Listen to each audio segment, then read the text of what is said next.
જન્મ મરણની અરજી ફીમાં અમદાવાદ મહાનગરપાલિકાએ વધારો કર્યો છે। 21 દિવસ સુધી જન્મ મરણની નોંધણી વિનામૂલ્યે કરવામાં આવશે, જ્યારે કે 21 દિવસ બાદ કરવામાં આવતી નોંધણી ફીમાં વધારો કરાયો છે। 30 દિવસમાં જન્મ મરણની નોંધણીના ₹2 બદલે ₹20 કરાયા છે, જ્યારે કે 30 દિવસથી 1 વર્ષ સુધીમાં નોંધણી કરાય તો ₹5 બદલે હવેથી ₹50 કરવામાં આવ્યા। જન્મ મરણના 1 વર્ષ બાદ મેજિસ્ટ્રેટે કરેલ હુકમ બાદ નોંધણી કરવા માટે ₹10ના ભાવ વધારી ₹100 કરવામાં આવ્યા છે।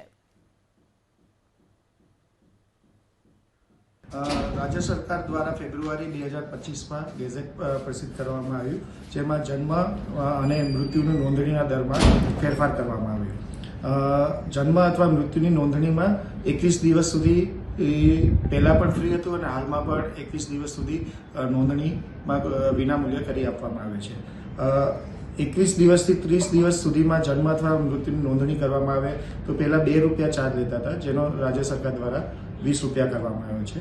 आ ज रीते तबक्कावार दरेक जन्म अने मृत्युना समय दरना नोंधणीना दिवस दरमियान चार्जमां फेरफार करवामां आवे छे।